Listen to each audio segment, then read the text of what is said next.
प्रदेश सरकार में दिव्यांगजन सशक्तिकरण और पिछड़ा वर्ग कल्याण विभाग के मंत्री श्री नरेंद्र कश्यप जी, कुलपति डॉक्टर शकुंतला मिश्रा पुनर्वास विश्वविद्यालय प्रोफेसर राणा कृष्णपाल सिंह जी, अपर मुख्य सचिव दिव्यांगजन सशक्तिकरण विभाग श्री हेमंत राव जी, निदेशक दिव्यांगजन सशक्तिकरण विभाग विश्वविद्यालय के सभी आचार्यगण, अभिभावकगण और प्यारे बच्चों, आज मुझे प्रसन्नता है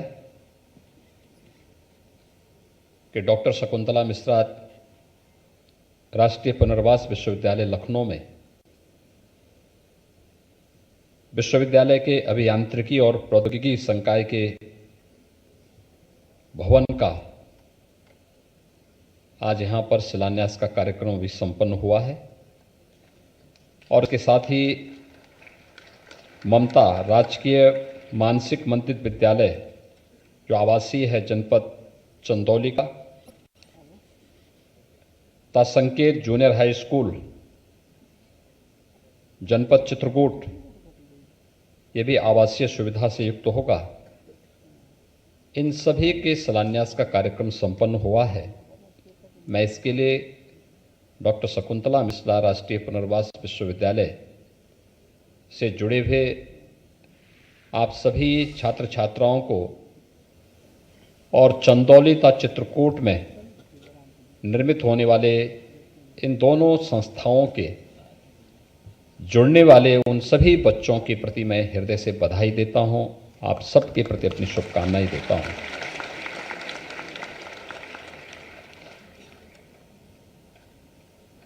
वास्तव में जब मैं आपको देखता हूं तो मुझे लगता है कि व्यक्ति का मूल्यांकन केवल उसकी शारीरिक बनावट से ही नहीं हो सकती, बल्कि उसकी सोच, उसकी बुद्धिमत्ता, उसके विवेक और उसके साहस से उसकी पहचान बनती है। और भारत तो इस मामले में दुनिया के अंदर तो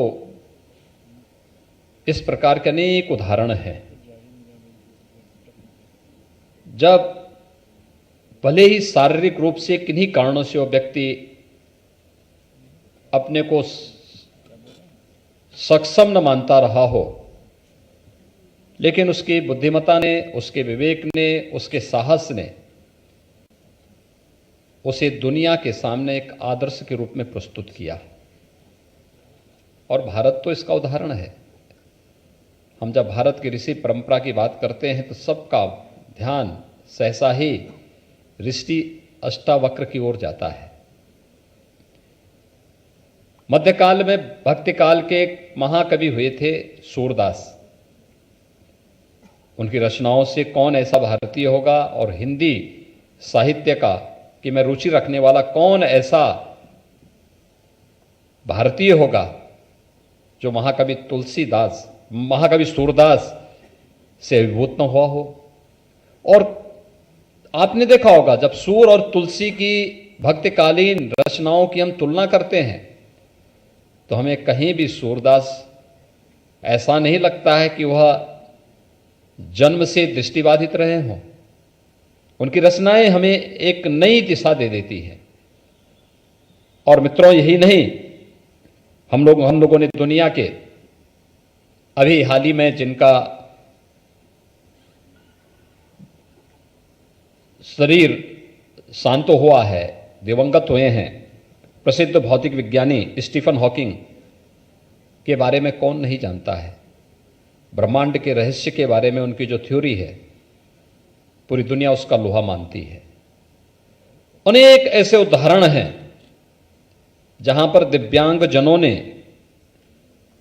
अपनी प्रतिभा को, अपनी बुद्धिमत्ता का लोहा देश और दुनिया के सामने मनवा करके अपनी इस असीम ऊर्जा को सबके सामने उसकी अलग छाप छोड़ी है। और ये हम सबका सौभाग्य है कि हम तो दुनिया की सबसे उर्वरा भूमि उत्तर प्रदेश में हम सबको जन्म लेने और डॉक्टर शकुंतला मिश्रा विश्वविद्यालय के साथ जुड़ने का सौभाग्य आप सबको प्राप्त हुआ है। उत्तर प्रदेश देश का सबसे ऊर्जावान प्रदेश है। असीम प्रतिभा और ऊर्जा उत्तर प्रदेश के पास है। इसकी इस ऊर्जा और प्रतिभा को जिसने भी जाना है उसने उत्तर प्रदेश के लिए जो भी योगदान किया है उसका प्रतिफल उसे अवश्य प्राप्त हुआ है, क्योंकि प्रकृति और परमात्मा का असीम वरदान उत्तर प्रदेश पर है और प्रकृति और परमात्मा के इस असीम वरदान के साथ जो भी जुड़ेगा वो यशस्वी हो जाएगा। और यह उत्तर प्रदेश के अंदर जुड़ा है तो उत्तर प्रदेश में स्थित डॉक्टर शकुंतला मिश्रा राष्ट्रीय पुनर्वास विश्वविद्यालय, यह विश्वविद्यालय भी अपने आप में एकमात्र विश्वविद्यालय है जो दुनिया के अंदर दिव्यांग जनों के पुनर्वास के लिए पूरी मजबूती के साथ कार्य कर रहा है। सबसे बड़ी खूबी ये कि विश्वविद्यालय में आधे बच्चे दिव्यांगजन हैं और आधे सामान्य बच्चे हैं। दोनों आपस में एक साथ मिलकर के जब कार्य करते हैं, एक बेहतर समन्वय और संवाद, एक दूसरे की ऊर्जा का स्मरण और स्पंदन विश्वविद्यालय को एक नई ऊंचाई की ओर लेके जा रहा है। और अब तो विश्वविद्यालय के पास अपना स्वयं का अभियांत्रिकी और प्रौद्योगिकी संकाय भी स्थापित होने जा रहा है। मैं इसके लिए विश्वविद्यालय परिवार को हृदय से बधाई देता हूं और जो भी इस विश्वविद्यालय के इस संकाय के साथ जुड़ेंगे उन सब का मैं अभी से अभिनंदन भी करता हूं। आज यहां पर और भी तमाम कार्यक्रम प्रारंभ होने जा रहे हैं। टैबलेट और स्मार्टफोन वितरण की एक अभिनव योजना हमारी सरकार ने विगत वर्ष ही प्रारंभ की थी, यानी अभी इस योजना को प्रारंभ हुए 6 महीने भी नहीं हुए हैं और आज हम 800 से अधिक बच्चों को अकेले डॉक्टर शकुंतला मिश्रा पुनर्वास विश्वविद्यालय में ही ये टैबलेट और स्मार्टफोन का वितरण करने जा रहे हैं। और मुझे बताते हुए प्रसन्नता है कि अकेले लखनऊ में अब तक हम लोगों ने 1,06,151 स्मार्टफोन और टैबलेट उपलब्ध करवाए हैं, जिसमें से जो वितरित हुए हैं स्मार्टफोन 44,720 वितरित हो चुके हैं और टैबलेट 31,029 अब तक वितरित किए जा चुके हैं। और आज अकेले इस विश्वविद्यालय में 868 बच्चों को ये सुविधा यहाँ पर उपलब्ध हो रही, जिसमें 858 को यहाँ पर वितरित हो रहा है। 58 को हम लोगों ने एकाना विश्वविद्यालय में जब इस कार्यक्रम का शुभारंभ किया था उस समय इस विश्वविद्यालय से भी 10 बच्चों को ये सुविधा वहाँ पर उपलब्ध करवाई गई थी। प्रधानमंत्री जी की उस मंशा को, डिजिटल इंडिया की इस मंशा को पूरा करने के उद्देश्य से हम लोग इस कार्यक्रम के साथ जुड़े हैं और हम लोगों ने इस सदी की सबसे बड़ी महामारी कोरोना के दौरान इस समस्या को देखा था, बहुत नजदीक से महसूस किया। इससे प्रभावित कोई एक क्षेत्र हुआ है तो क्षेत्र शिक्षा का हर एक क्षेत्र पर प्रभाव पड़ा। बहुत सारे लोगों ने अपने प्रियजनों को खोया है, बहुत कुछ अर्थव्यवस्था पर इसका असर, बुरा असर भी पड़ा। लेकिन जो सर्वाधिक प्रभावित क्षेत्रों में से एक था उसमें से शिक्षा का क्षेत्र भी सर्वाधिक प्रभावित हुआ। स्कूली शिक्षा प्रभावित हुई, कॉलेजेस की शिक्षा प्रभावित हुई, तकनीकी शिक्षा प्रभावित हुई, प्रैक्टिकल्स नहीं हो पा रहे थे। और उन स्थितियों में हम लोगों ने प्रारंभ में व्यवस्था की ऑनलाइन एजुकेशन हो, लेकिन कितने बच्चे ऐसे हैं जिनके पास स्मार्टफोन खरीदने की क्षमता नहीं थी, टैबलेट खरीदने की क्षमता नहीं थी। और उस दिशा से शासन ने तय किया कि हम प्रदेश के 1 करोड़ बच्चों को स्मार्टफोन और टैबलेट उपलब्ध कराएंगे। और उसी क्रम में उत्तर प्रदेश के अंदर युद्ध स्तर पर यह कार्य प्रारंभ हुआ, जिसमें लखनऊ जनपद के अंदर ही अब तक हम लोग 1,06,151 टैबलेट और स्मार्टफोन जनपद को उपलब्ध करवा चुके हैं। एक बड़ी योजना है प्रधानमंत्री जी की डिजिटल इंडिया के सपने को साकार करने का एक अभियान है और उस अभियान के साथ जुड़ते हुए मुझे प्रसन्नता की अनुभूति हो रही है। पूरी दुनिया इस स्मार्टफोन के पास जिस प्रकार के कार्यक्रम के साथ हम इसको जोड़ने जा रहे हैं, अच्छी अच्छी संस्थाओं को हम इसके साथ जोड़ेंगे। हमारे युवाओं की जेब में और उनके हाथ में पूरी दुनिया होगी और स्मार्टफोन में उनके पास हर प्रकार के पाठ्यक्रम उनके पास कैद होंगे, उनको उससे जुड़ने का अवसर प्राप्त होगा। इस दिशा से मैं आज डॉक्टर शकुंतला मिश्रा राष्ट्रीय पुनर्वास विश्वविद्यालय से जुड़े हुए इन सभी बच्चों को जिन्हें आज ये सुविधा प्राप्त हो रही है, इसके लिए मैं हृदय से बधाई देता हूं, अपनी शुभकामनाएं देता हूं।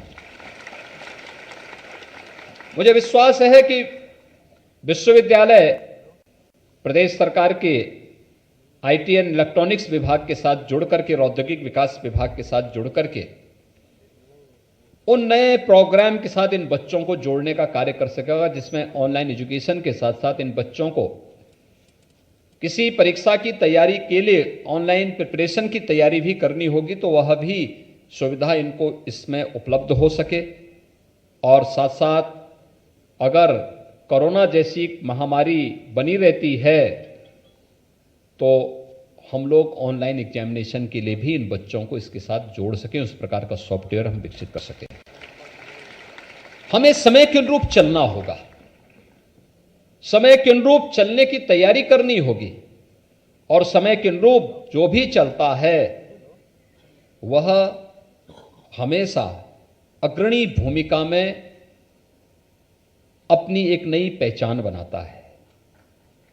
हमें पीछे की पंक्ति पर रह करके नहीं, हमें एक अपने अपने क्षेत्र में नेतृत्वकर्ता के रूप में आगे बढ़ना होगा और आगे बढ़ने के लिए सदैव अपने आप को तैयार करना होगा। अपने मन की हीन भावना को त्यागना होगा, यह मानना होगा हम इस कार्य को कर सकते हैं, मैं करूंगा, इस विश्वास के साथ आगे बढ़ना होगा। और आप देखेंगे आपके मार्ग में जो सूल हैं वे सूल आपको फूल बनते हुए नजर आएंगे। और याद रखना, जब भी आप चुनौती को स्वीकार करते हुए आगे बढ़ेंगे, वे सामान्य बच्चे हों या दिव्यांग बच्चे हों, उनके सामने चुनौती नहीं रहेगी। आगे बढ़ने की इच्छा शक्ति होनी चाहिए, उस प्रकार का एक संकल्प होना चाहिए, उसके अनुरूप हमारी रणनीति भी होनी चाहिए और उसके अनुरूप हम स्वयं को ढालने का प्रयास भी करेंगे, तो फिर कहीं कोई समस्या हमारे सामने बाधक नहीं बन सकती, कुछ भी असंभव नहीं बन सकता। आज उत्तर प्रदेश में हम लोगों ने वही कार्य किया। ये उत्तर प्रदेश 5 साल पहले बीमारू प्रदेश था, आज देश के नंबर दो की अर्थव्यवस्था बन चुका है। नंबर 2 की अर्थव्यवस्था यूपी बन चुका है। उत्तर प्रदेश को देश की 6ठी अर्थव्यवस्था बनने में 70 साल लगे और हमने उत्तर प्रदेश को मात्र 5 वर्ष में, जिसमें से 2 वर्ष तो कोरोना जैसी महामारी से जूझते हुए व्यतीत किए, मात्र इन 5 वर्षों में हम उत्तर प्रदेश को देश के नंबर 2 की अर्थव्यवस्था बना दिए हैं। इच्छा शक्ति होनी चाहिए, कार्य करने की एक मजबूत इच्छा शक्ति और हर चुनौती से जूझने की एक प्रवृत्ति होनी चाहिए, वो हमें निरंतर हमारा मार्ग प्रशस्त करेगी। और उत्तर प्रदेश में सब संभव है। उत्तर प्रदेश यही उत्तर प्रदेश है जिस उत्तर प्रदेश में आज से 5 साल पहले दंगे होते थे, गुंडागिर्दी होती थी, अराजकता फैलती थी। आज उत्तर प्रदेश में सर्वत्र शांति है, सौहार्द है, अराजकता गुंडागिर्दी के लिए कोई जगह नहीं है। हर एक तबका आज विकास की मुख्य धारा के साथ जुड़ करके एक नई स्वस्थ प्रतिस्पर्धा के साथ आगे बढ़ रहा है।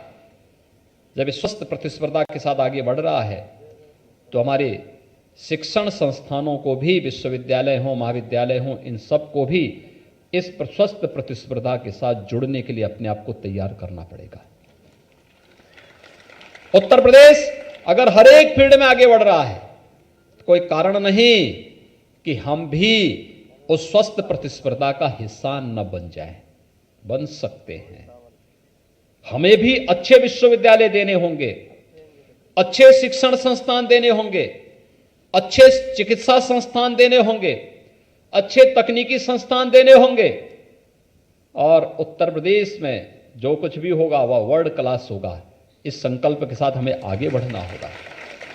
और इसलिए सरकार के पास आज किसी प्रकार के संसाधनों की कमी नहीं है, फिजूल खर्ची के लिए कोई पैसा हमारे पास नहीं, लेकिन हां, हर एक व्यक्ति की जरूरत को पूरा करने के लिए और उसकी आवश्यकता के अनुरूप उस प्रकार के प्रचुर संसाधन सरकार के पास हैं। सरकार उसमें सहयोग देना चाहती है, सहयोग करना चाहती है, आपका सहयोग भी लेना चाहती है।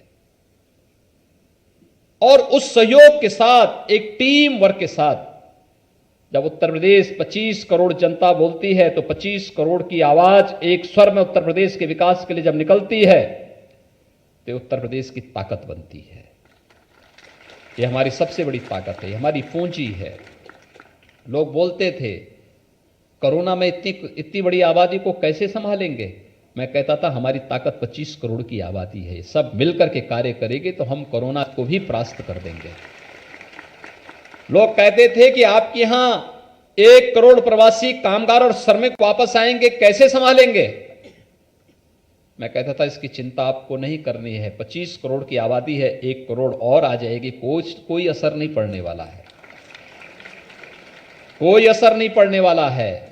वे प्रवासी कामगार और श्रमिक कहीं बाहर के नहीं है, यहीं यूपी के ही रहने वाले हैं, तो अपने घर आ रहे हैं। ये हमारे लिए उनकी प्रतिभा और उनकी स्किल का लाभ उठाने का एक अवसर है। हम उनका स्किल मैपिंग करेंगे, उनको यहीं काम पे लगाएंगे। लेकिन जिन लोगों ने उन्हें लावारिस छोड़ा था, उन प्रदेशों में आज वहां के उद्योग बंद हो गए, वहां के कारोबार चरमरा गए और उत्तर प्रदेश ने उन्हें हाथों हाथ लिया। उत्तर प्रदेश में नए नए उद्योग लग रहे हैं। उत्तर प्रदेश में आज के दिन पर हमारे पास स्किल मैन पावर की कोई कमी नहीं है। हमें पहचानना होगा हर एक व्यक्ति के पास कुछ न कुछ क्षमता है। अयोग्यो पुरुषो नास्ति, यही तो हमारा शास्त्र कहता है। कुछ भी अयोग्य नहीं है, हर एक के अंदर कुछ न कुछ गुण जरूर है और उस गुण को कैसे आगे बढ़ाना है, उसका उपयोग कैसे करना है, ये हमारी संस्थाओं को करना होगा। और इस दृष्टि से आज मुझे आपके बीच में यहां पर आकर के प्रसन्नता हुई। प्रदेश सरकार ने जो पिछले 5 वर्ष के दौरान कुछ कार्य किए, खासतौर पर एक हम आभारी हैं प्रधानमंत्री मोदी जी के, जिन्होंने विकलांग की जगह दिव्यांग शब्द दिया और दिव्यांग जन शब्द ने आपको दिव्य ऊर्जा का एक नया स्रोत माना है। आपके पास एक दिव्य शक्ति है जो आपको आगे बढ़ने के लिए प्रेरित करती है और उस दिव्यांग शब्द को जोड़ करके आपके आत्म मनोबल को और आत्म सम्मान को बढ़ाने का काम प्रधानमंत्री मोदी जी ने किया है। दूसरा, 2017 में जब हम लोग आए थे, प्रदेश में दिव्यांग जनों को मिलने वाली पेंशन की राशि कुल 300 रुपया थी। उस समय हमारी आर्थिक स्थिति राज्य की अच्छी नहीं थी, हमने उसे पहले बढ़ाकर 500 रुपया किया और अभी दिसंबर में हमने इस राशि को बढ़ाकर के 1000 रुपया प्रति माह यानी 12,000 रुपये सालाना करने की व्यवस्था की। इसी प्रकार से राज्य सरकार की ओर से तमाम अन्य कार्यक्रम किए गए हैं। खासतौर पर पहले यहां पर जो वार्षिक जो बजट होता था दिव्यांगजन कल्याण विभाग की, यह मात्र 660 करोड़ रुपए थी। हमने इसको बढ़ाकर के 1150 करोड़ रुपए से अधिक का करके इसमें तमाम अन्य संभावनाओं को आगे बढ़ाने का कार्य किया है। इसी प्रकार से प्रदेश के अंदर जो पेंशन की राशि पहले दिव्यांगजनों को प्राप्त होती थी, मात्र 8,75,000 दिव्यांगजनों को सुविधा मिलती थी। आज मुझे बताते हुए प्रसन्नता है कि 11,26,000 से अधिक दिव्यांगजनों को इस पेंशन की सुविधा का लाभ, जिसमें 12,000 रुपये सालाना हम राज्य सरकार से दे रहे हैं, उन्हें इस सुविधा का लाभ भी हम उपलब्ध करवा रहे हैं। ऐसे पुष्टावस्था पेंशन की योजना में भी पहले मात्र 4,765 इनकी संख्या थी, आज हम 11,584 ऐसे नए लोगों को इस सुविधा का लाभ उपलब्ध करवा रहे हैं। कृत्रिम अंग उपकरण में भी दिव्यांगजनों को अधिकतम अनुदान पहले 8,000 रुपये दिया जाता था, इस समय हम लोग उसे 10,000 रुपया उपलब्ध करवा रहे हैं और साथ साथ कृत्रिम अंग भी देने की एक व्यवस्था सहायक उपकरण, कृत्रिम उपकरण देने की व्यवस्था भी हम इसके साथ कर रहे हैं।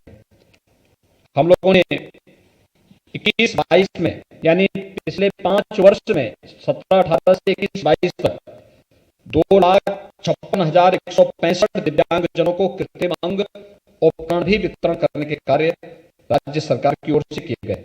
दिव्यांगजनों को परिवहन निगम की बसेज में मुफ्त में बस की सुविधा भी देने का कार्य राज्य सरकार ने किया था, जबकि इससे पहले सुविधा नहीं उपलब्ध हो पाती थी।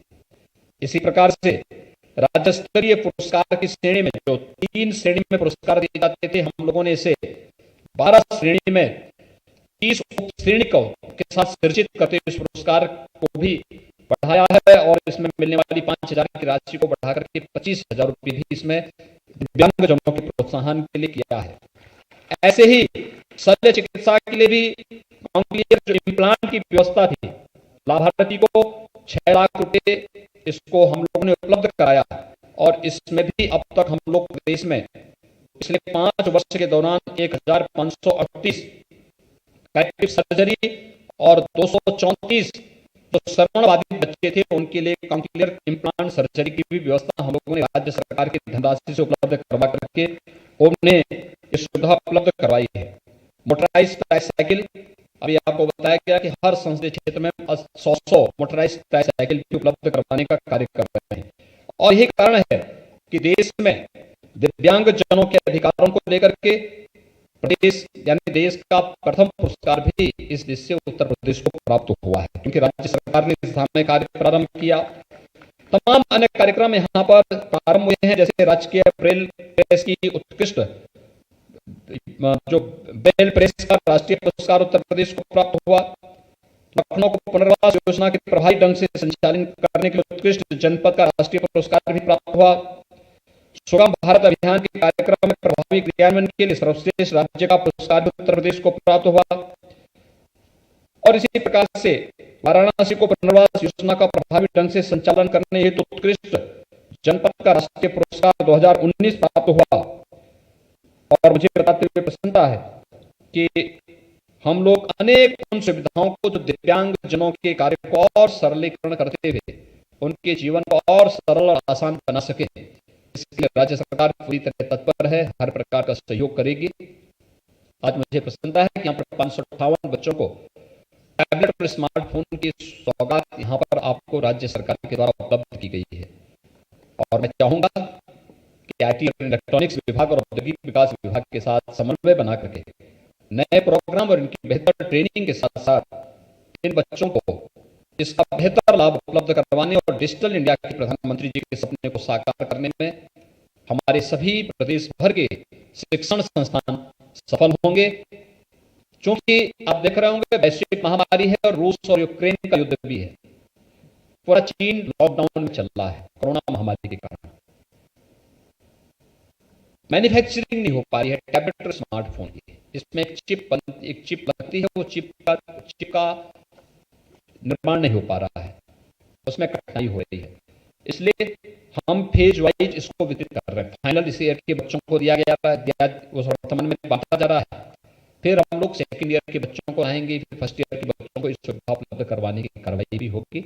लेकिन मैं आप सभी बच्चों को इस बात के लिए आश्वस्त करता हूं कि प्रदेश भर के हर युवक को हम स्मार्ट युवा बनाएंगे, उन्हें स्मार्टफोन और टैबलेट देने का कार्य राज्य सरकार करेगी। एक बार फिर से मैं आज के इस अवसर पर जिन बच्चों को टैबलेट और स्मार्टफोन उपलब्ध हुआ है उन सबको हृदय से मैं बधाई देता हूं, अपनी शुभकामनाएं देता हूं और वे सभी लोग इस टैबलेट स्मार्टफोन का बेहतर उपयोग अपने पाठ्यक्रम के साथ साथ अपने प्रिपरेशन और एग्जामिनेशन की तैयारी के लिए इसका उपयोग करेंगे। दूसरा, मुझे विश्वास है कि आप सभी लोग जो ये सुविधा आपको प्राप्त हो रही है, जिन बच्चों को भी प्राप्त नहीं हुआ है थोड़ा इंतजार करेंगे, लेकिन उनको भी ये सुविधा हम बहुत शीघ्र उपलब्ध करवाएंगे। और यहाँ पर आज जो अभियांत्रिकी और प्रौद्योगिकी संकाय का शिलान्यास का कार्यक्रम संपन्न हुआ है, चंदौली और चित्रकूट में 2 नई संस्थाएं हम आवासीय संस्थाएं बना रहे हैं, इन सभी को समयबद्ध ढंग से विभाग आगे बढ़ाने का कार्य करेगा और विश्वविद्यालय आगे बढ़ाएगा, जिससे इसका लाभ प्रदेश के हमारे दिव्यांगजन ले सकेंगे। इस विश्वास के साथ मैं आप सबके प्रति अपनी शुभकामनाएं देता हूं। धन्यवाद। जय हिंद।